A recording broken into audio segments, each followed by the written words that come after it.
Good evening. Thank you so much for joining us. This is the main news on Camnet TV. Here are the top stories making headlines in our news tonight. Murder and rape victim identified. Water levels in the KARIBA rising, says ZRA. 86 million unpaid TAZARA salaries to be paid soon, assures government. In international news, at least 50 die in violent attacks in eastern DRC. And in sports news, 4 new boxers added to Oriental boxing promotions team ahead of WBC. Do join me with the details shortly after this break. Get all the latest updates in court news only on Camnet TV. We take you and make you feel part of the court sessions through our in-depth coverage of the adjudication process. Get informed on those who have been arrested, delayed and denied the police bond or bail victims, persons taking plea, court adjournments, verdicts, and those administration issues in the judiciary. You can also follow and give us a like on our social media platforms. Camnet TV, not just another channel. With the news in detail, my name is Sylvia Zulu.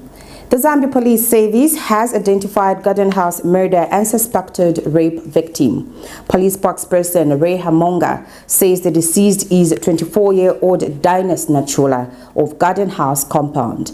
Mr. Hamonga says the body was identified by her brother, Mr. Richard Siame, today. He says investigations reveal that the deceased was last seen alive drinking beer at Asmara nightclub located within Garden House compound, which is close proximity to where the body was later discovered. Statements from witnesses have since been recorded and added to the docket, but no arrests have been made. However, investigations are actively ongoing to establish the circumstances leading to her death and to bring the suspects to book. Zambia Police Service wishes to provide an update regarding the murder and suspected rape case earlier reported yesterday, the 13th of April 2025, at 11 hours at Kanyama Police Station. The initial report was made by Mr. Isaac Chama, age 33, of Garden House compound, Lusaka, to the effect that a known female, aged between 20 and 25 years, was found dead and suspected to have been raped and murdered by unknown persons. The incident occurred yesterday, the 13th of April 2025, in Garden House compound of Lusaka. We wish to confirm that the deceased has since been identified as Ms. Dinus Nachula, age 24, of Garden House compound in Lusaka. The identification was made by her brother Richard Siame, age 52, a warrant officer with Zambia Army, also residing in Garden House. Further information gathered reveals that the deceased was last seen while drinking beer at Asmara nightclub located within Garden House compound, which is in close proximity to where the body was later discovered. Statements from witnesses have since been recorded and added to the docket. At this stage, no arrests have been made. However, investigations are actively ongoing to establish the circumstances leading to her death and to bring the suspects to justice. The Zambia Police Service reiterates its appeal to members of the public who may have any helpful information to come forward and assist in this investigation. Your cooperation remains vital in ensuring that perpetrators of such heinous crimes are apprehended. Further updates will be provided as investigations progress. The Zambezi River Authority says water levels in the Lake KARIBA is slowly increasing due to the inflows from the upper catchment of KARIBA. The authority says as of Monday, the lake water level is at 477.7 meters compared to 477.5 meters during the same period in 2024. Currently usable live storage for power generation stands at 10.84% against 13.8% in 2024. The Zambia Federation of Disability Organizations, SAFOD, has encouraged persons with disabilities to obtain disability cards through the Zambia Agency of Persons with Disabilities, ZAPD, to easily access government programs and services. Zaford Programs Manager Misha Katongo tells Camnet TV News that persons with disabilities have long been excluded from education, health, entrepreneurship and social protection. He notes that many face challenges in acquiring disability cards due to a lack of national IDs and unavailability of card issuing machines, and that ZAPD only operates at the provincial level, forcing people to travel long distances. Mr. Katongo adds that negative attitudes within families and government, along with lack of support, continue to hinder registration, but with more awareness, access can improve. An important national issue of having our members, persons with disabilities, registered with Zambia agents for persons with disabilities so that they can carry an identity card that they are persons with disabilities, and that enables them to have access to a number of social services. This actually speaks to our historic orientation as a nation. Historically, persons with disabilities have not been prioritized for human development. They have been denied access to education, health service, social protection, entrepreneurship, access to national resources, and all these that enable us as humans to develop our potential and make meaningful contribution to national development. This has been mainly because of the negative attitudes that we carry towards persons with disabilities. So I'm saying this to give a background to why up to today most of citizens around the country with disabilities do not have identity cards. Some of them who are aware, have reported to us that often they are told that the machines are down, that print or the materials or the equipment that they use is malfunctional or something. The Independent Broadcasting Authority, IBA, has announced the availability of 32 new radio frequencies for licensing. These frequencies are open to both prospective radio stations and existing media houses looking to expand their broadcast reach. Speaking at a media briefing, IBA Director General Chisokola Chula confirmed that applications for the newly available radio frequencies are now being accepted. Mr. Chula, however, noted that the authority will not be issuing invitations for television broadcasting applications at this time. He explained that the decision is due to limited capacity on both public and private signal distributor networks, which has necessitated a temporary halt on new TV broadcasting licenses. The Independent Broadcasting Authority wishes to announce the opening of 32 new frequencies for new radio stations and existing broadcasting houses wishing to expand their coverage. I will now go into the frequencies that are available and the various categories. The frequencies for the new stations. The first one is Ikelenge. The broadcasting area is Ikelenge in Northwestern Province, and there's one frequency there. Kasempa in Northwestern Province, one frequency available there. Kaoma in Western Province, one frequency available. Mitete in Western Province, one frequency available. Mukushi in Central Province, one frequency available. Samfya in Luapula, one frequency available. Mansa in Luapula, one frequency available. Kawambwa in Luapula, one frequency available. Luano in Central Province, one frequency. Nkorokoso in Northern Province, one frequency. Chiengi in Luapula, one frequency. Nyemba in Eastern Province, one frequency. Kaputa in Northern Province, two frequencies. Frequencies which are available for actual expansions include Solwezi in Northwestern Province, one frequency. Kaoma in Western Province, one frequency. Kawambwa in Luapula, two frequencies.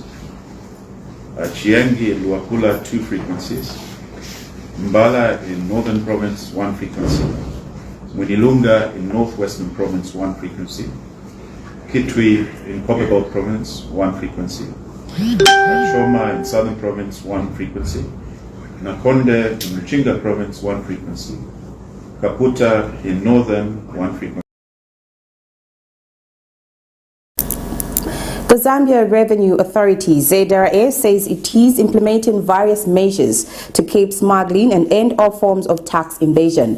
ZRA Corporate Communications Manager Oliver Nzala says the authority is working closely with different stakeholders, including government security agencies, to seal loopholes that have been identified as major sources of revenue loss for both the government and the nation. He adds that ZRA is investing in non-intrusive technology such as scanners to enhance border inspections, which will help in cases where it is not feasible to manually inspect all goods on trucks at border points.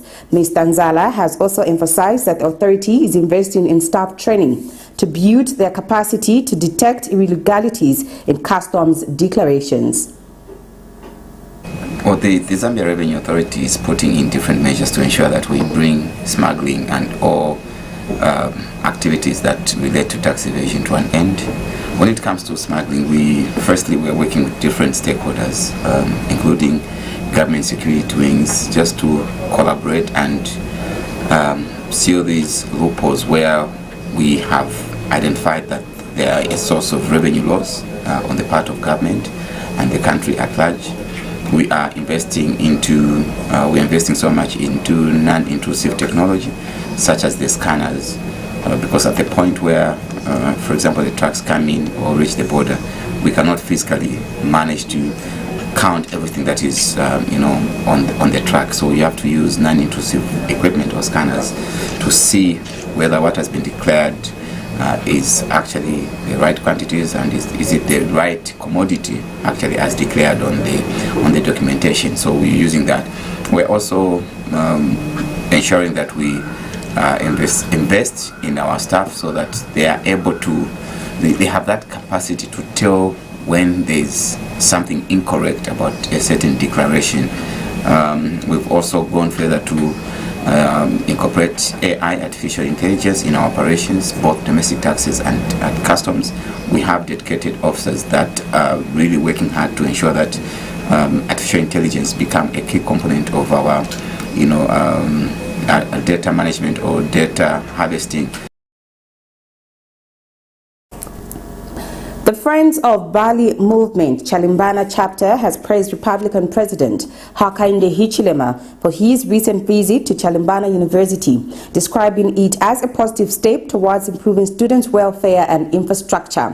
Speaking during a major briefing in Lusaka, the chapter's Secretary General David Chongo welcomed the president's assurance to complete student hostels at the institution, noting the significant impact this development will have on the student community. Mr. Chongo also expressed gratitude to the head of state for reintroducing meal allowances for university students across the country, which he said would ease the financial burden on learners and enhance their academic experience. Meanwhile, United Party for National Development, UPND Secretary General Batuke Menda, reaffirmed the government's commitment to creating a conducive learning environment for students. We especially thankful for your decision to reintroduce meal allowances for university students. This is not just a financial intervention, it is a life-saving policy. You understand, Mr. President, that there is a direct link between nutrition and education. A hungry student cannot concentrate. But now, even underprivileged students have the energy and the dignity to focus on what matters the most. You are feeding not just stomachs, but futures. Your commitment to free education has been nothing short of transformative. Today, many of us at Chalimbana University are because of that policy. In education is the best because you go for training, and when you graduate, The result is such that you will be self-employed. Instead of you go out there looking for someone to employ you, you will be self-employed. So that's the goodness about vocational training. That's the goodness of vocational training. David was talking about very nice, attractive figures here, showing how many people have been graduating from these training courses. That is now proves beyond doubt that we will have soon the workforce that will immediately go into the field to start doing good jobs for themselves and for the nation. The Court of Appeal has dismissed an application by Konkola Copper Mines, KCM PLC, seeking to hood further execution and sale of its seized assets by Copperbelt Energy Corporation, CEC, in a bid to recover an $11.8 million debt. Court of Appeal Judge Anesia Banda Bobo ruled that the application was improperly before the court, stating that it should have been made first to the High Court, which issued the initial enforcement order. Having found that, I deem the applicant's KCM application for a stay of further execution and sale of seized goods incompetent, and it is dismissed accordingly, Judge Banda Bobo stated. The ruling was from a debt dispute under the creditor's scheme of arrangement. On June 28, 2024, the Lusaka High Court directed KCM to pay CEC $11.84 million as the first installment of a $29.6 million debt. The Lusaka City Council LCC Fire Brigade Department says it has responded to 24 fire emergencies between 3rd and 9th April 2025. The emergencies include 8 fire-related incidents, 4 special services of an emergency nature and 12 special services of a non-emergency nature. Lusaka City Council Assistant Public Relations Manager Nyambe Bulumba says the fire-related incidents involved 2 house fires, 2 bush fires, 1 shop fire, 1 electrical fire, a vehicle fire, and 1 false alarm. He says, however, firefighters encountered unruly behavior from some residents while responding to a house fire in Marapodi compound, which hindered that operation's success. Mr. Bulumba says the authority also carried out other emergency services, such as the rescue of a baby dumped in a pit latrine and the deflooding parts of mass media and Kanyama. The authority has urged residents to continue reporting fire-related incidents to the Fire Brigade section through the toll-free line 993 to ensure quick and effective response to protect lives and property. Lusaka City Council, through its Fire Brigade section, responded to 24 emergencies between 3rd and 9th April 2025. These emergencies included 8 fire-related incidents, 4 special services of an emergency nature, and 12 special services of a non-emergency nature. The fire-related incidents involved 2 house fires, 2 bush fires, 1 shop fire, 1 electrical fire, 1 vehicle fire, and 1 false alarm. Emergency services consisted of a rescue operation involving baby dumping in a pit latrine, handcuff extrication, and 2 road traffic accidents, while non-emergency services included the flooding some flooded areas in mass media and parts of Kanyama. During this period, the council also inspected 455 premises, out of which 405 fire certificates were processed and issued. The council, however, regrets to report that firefighters encountered unruly behavior from some residents while responding to a house fire in Marapodi compound, which then hindered the operation's success. The local authority wishes to urge members of the public and property owners to cooperate with our officers to ensure there is facilitation in terms of effective firefighting operations. Residents are also advised to continue reporting any fire-related incidents to the Fire Brigade section through the toll-free line 993 to ensure a quick and effective response to protect lives and property. The Council therefore remains committed to addressing fire incidents for the safety and benefit of all residents. The Ministry of Defense Permanent Secretary Mambo Hamaundu has called on African countries to reinforce security measures and ensure they safeguard the mineral sources due to an interest surge of critical minerals. Speaking during a courtesy call by the Tanzania National Defense colleague, Mr. Hamaundu says critical minerals bring both economic benefits and instability, depending on how their exploitation is handled. He says African countries must create a stable and secure environment where mining is done in an orderly manner. He notes that competition for critical minerals is currently high and is good for economic development, but these minerals can also lead to instability. Mr. Hamaundu adds that Zambia and Tanzania need to work together on security as the two countries are endowed with critical minerals and must work to become shining examples to other countries. A team of students from the Tanzania National Defense College are on a benchmarking tour of Zambia and are being led by Colonel Kanji Mtengela.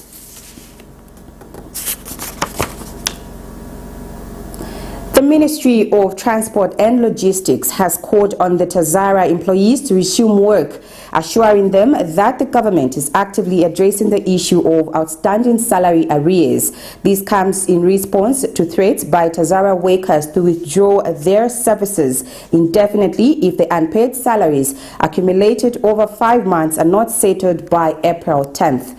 Transport and Logistics Minister Frank Tayali says the ministry has engaged the Ministry of Finance over the matter and has received assurances that funds for the outstanding payments will be released soon. He disclosed that 43 million kwacha, representing half of the total 86 million kwacha owed to the workers, has already been paid, with the remainder expected to be cleared shortly. Mr. Tayali further stated that the government, in collaboration with relevant stakeholders, is working to rehabilitate TAZARA with the aim of restoring its profitability and enabling it to fulfill its strategic mandates.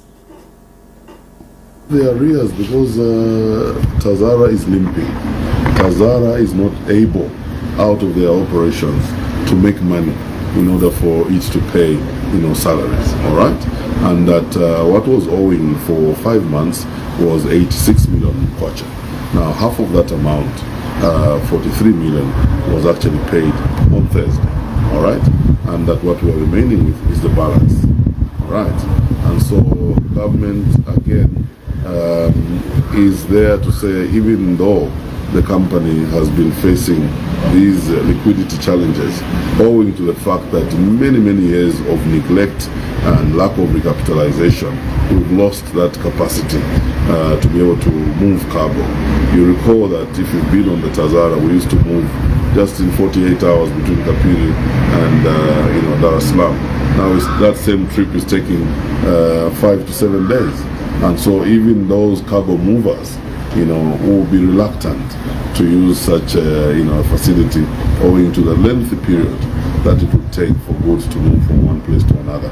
And this is what the government, together with the government of Tanzania, has decided the only way forward, going by our inadequate fiscus, is to be able to bring back, to bring in an equity partner, a concessionaire, that is going to pump in close to $1.4 billion, okay?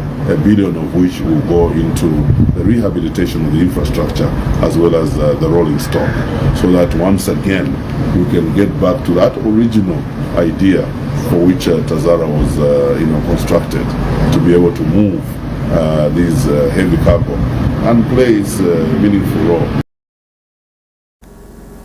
Youth Activist Organization Executive Director Namukolo Matai has called on all stakeholders, traditional leaders and civic leaders to take a lead in upholding accountability. Speaking in an interview with Camnet News in Mongu, Mrs. Matai says there is need to enhance civic participation, accountability and inclusive democracy in the province. She notes that inclusive democracy is lacking in the province, with few women currently in leadership. Mrs. Matai has equally urged all political parties intending to participate in the forthcoming elections to adopt women and the youth. Youth Activist Organization is a non-governmental organization implementing a project to enhance civic participation, accountability, and inclusive democracy by the year 2028, and the program is being implemented in the 3 districts, namely Mongo, Keema, and Sananga in Western Province. Youth Activist Organization, with support from Swedish and Action Aid Zambia, held a one-day meeting with stakeholders to highlight its main aim to boost the accountability among its residents in the project implementation districts. Namkoro Mate is Youth Activist Organization Executive Director. The main focus of our project will be the youth and the women in the 4 wards that we'll be working in.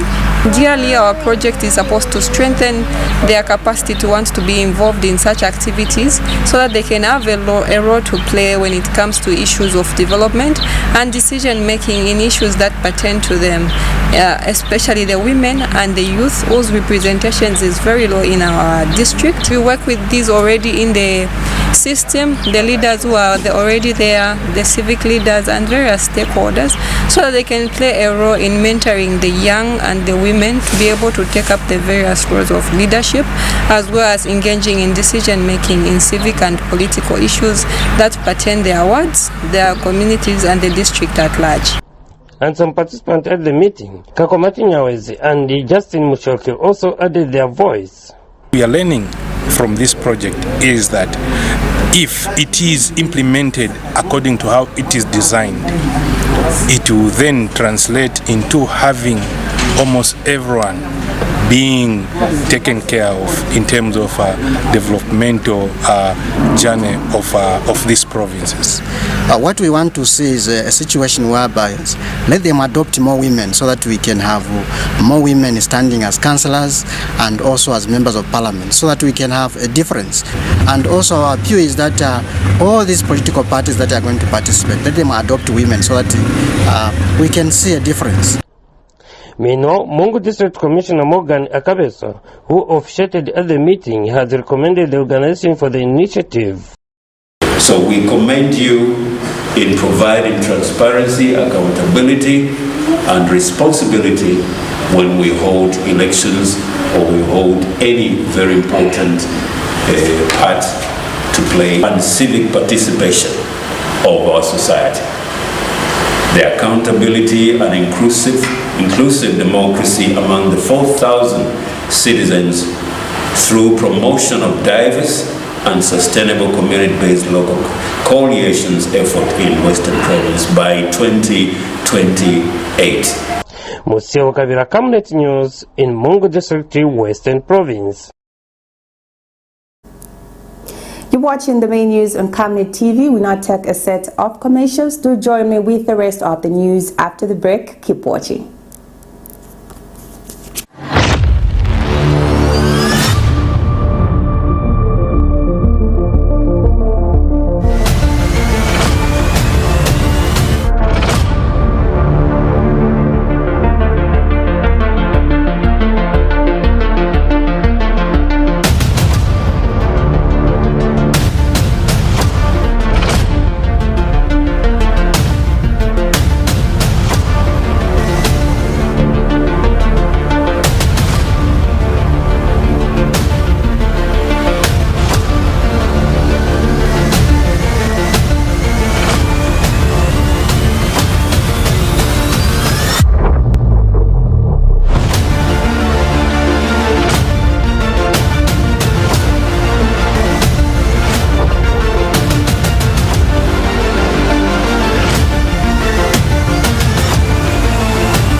Are you looking for a reliable and efficient courier company with international standards?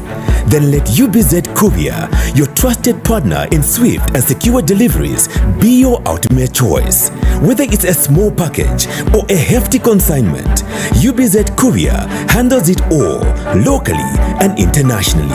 Our modern call center ensures personalized attention for every client. For seamless deliveries within Zambia and beyond, trust UBZ Courier. Call us now on +260 763 062 680 or visit us at plot number 15 Mwapona Road, Woodlands, Lusaka, Zambia. UBZ Kuvia, a world-class brand that can be trusted.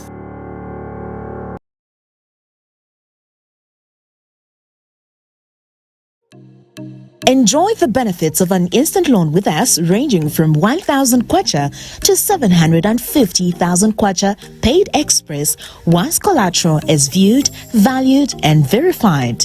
Call us on 0763 595 359 or 0779 432 993. Classified Financial Express, here as your financial friend.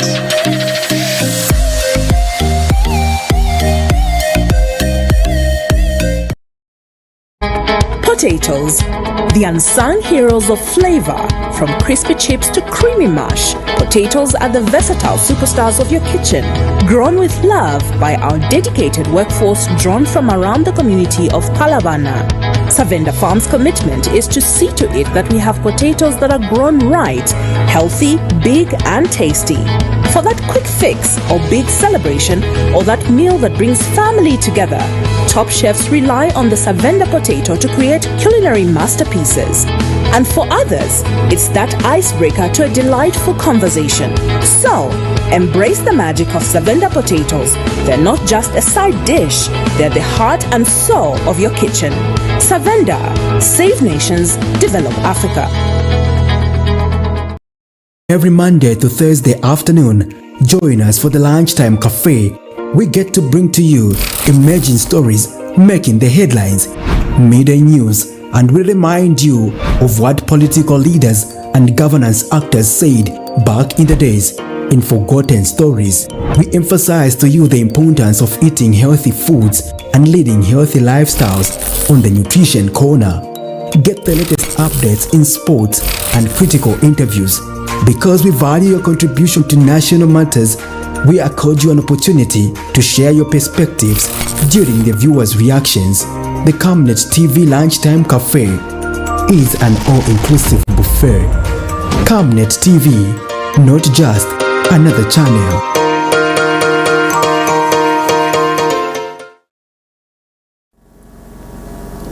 Thank you so much for staying with us. And now in international news, at least 50 people were killed in a series of attacks over the weekend in Eastern Democratic Republic of Congo, authorities confirmed on Saturday.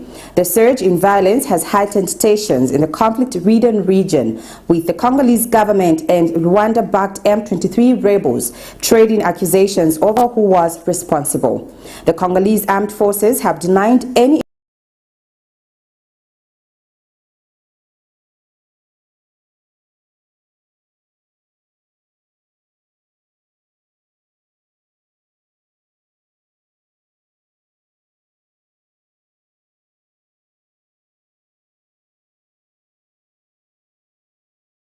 weekend in a renewed outbreak of violence. The Congolese government and the M23 rebels traded blame with each other over responsibility for the attacks. Most of the violence between Friday and Saturday took place in the city of Goma, which has been under the control of M23 rebels since January. A branch of the Wazalendo militia, a self-defense rebel group fighting alongside the Congolese military, has claimed responsibility for the attacks in Goma. The Congolese armed forces, however, denied having played any part whatsoever in the violence. The renewed fighting has threatened the ongoing peace efforts by both Qatar and African nations. According to a statement by Congo's Prime Minister in February, at least 7,000 people have been killed in the conflict since January. The fighting has also worsened one of the largest humanitarian crises in the world and displaced more than 7 million people. Algeria has instructed 12 French officials to leave the country within 48 hours, as stated by the French Foreign Minister on Monday. This action is reportedly related to the arrest of 3 Algerian nationals in France. A diplomatic source revealed that among those asked to depart are members of the French Interior Ministry. This incident follows the indictment of 3 Algerians, including consular officials, by French prosecutors on Friday, who are suspected of participating in the abduction of Algerian influencer Amir Boukos in a Paris suburb in April 2024. Known as Amir DZ, Boukos is a vocal opponent of the Algerian government and has amassed over 1 million followers on TikTok and was granted political asylum in 2023. The Algerian government is calling for his return to face legal proceedings, having issued 9 international arrest warrants against him for alleged fraud and terrorism. This situation puts additional pressure on a relationship that is already in despair. For decades, the ties between Paris and Algiers have been intricate despite ongoing efforts to enhance their relationship. Authorities announced on Sunday that a human trafficking ring responsible for smuggling Moroccan migrants into Spain and other European Union nations has been dismantled in southern Spain. Spanish officials reported that the organization reached out to Moroccans seeking to migrate to Spain, arranging flights to Romania. The Spanish Civil Guard revealed that the group made over 50 trips to Spain in a 2-year span, transporting groups of 20 to 50 migrants who each paid 3,000 euros. During a recent raid in Cartagena, located in Murcia region, 4 individuals were arrested on charges of being part of a criminal organization and engaging in human trafficking. This operation was conducted in collaboration with Europol and the Frontex European Border and Coast Guard Agency.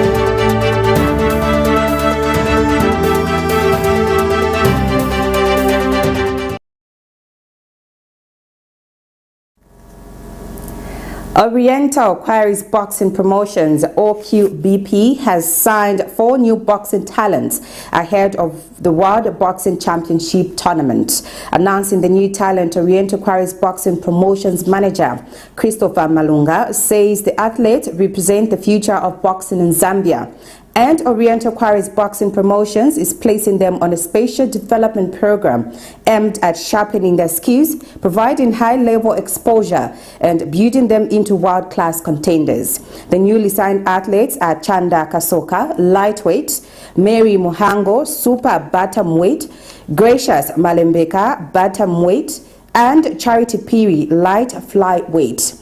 Mr. Malunga adds that the company will be hosting the World Boxing Council WBC Championship bout between Zambia's David Sniper Mwale and Ghana's Michael Dekadi Nelson on the 24th of May 2025 at the Government Complex in Lusaka, Zambia. A big fight involving David Sniper Mwale, the African champion, fighting a boxer from Ghana, Nelson Dekadi Michael, who is going to be arriving on Monday of that week of the fight. So it's a serious fight, and all the bouts on the bill are very, very serious bouts. We are going to have 11 bouts in total. 11 bouts in total, and they are all of them have been timed what time they're going to start, so that by 22 hours everything has to finish. We don't want to go into late fighting. I think we have to go back to our old days, whereby by 22 hours, the main fight starts at 21 hours, then by 22 hours we are done. I think that's a better and professional way of handling things. Is it also members of the press? Now it's my time to introduce, to allow Big Tree, which is undertaking, to say something towards this fight, and just talk about how far we have been partnering with them. Thank you very much. To the leadership of the Oriental Quarries Boxing Promotions and the leadership and Value the champions, especially the champions on my right, I think a round of applause. It takes courage for them to actually decide to take on boxing as a profession.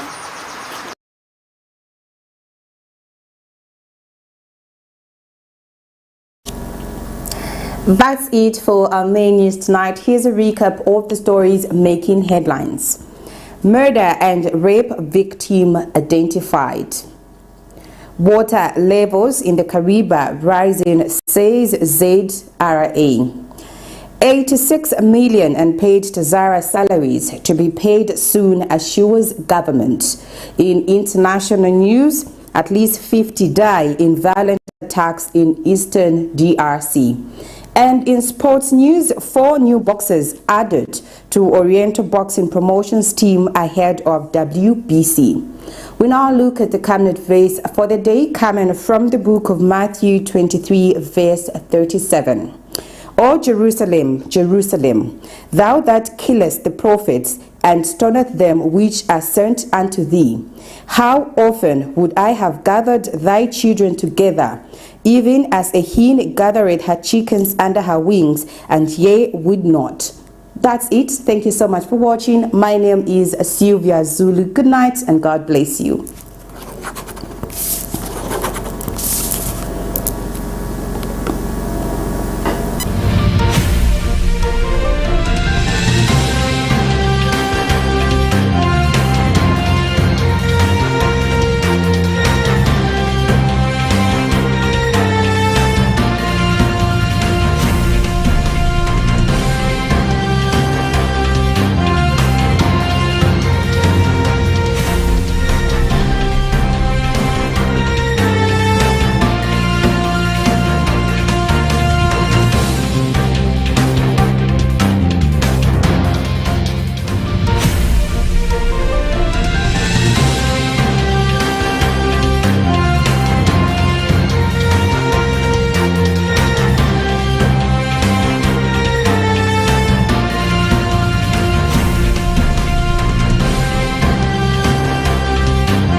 Monday to Thursday afternoon, join us for the Lunchtime Cafe. We get to bring to you emerging stories making the headlines, media news, and we remind you of what political leaders and governance actors said back in the days. In Forgotten Stories, we emphasize to you the importance of eating healthy foods and leading healthy lifestyles on the Nutrition Corner. Get the latest updates in sports and critical interviews. Because we value your contribution to national matters, we accord you an opportunity to share your perspectives during the viewers' reactions. The Camnet TV Lunchtime Cafe is an all-inclusive buffet. Camnet TV, not just another channel.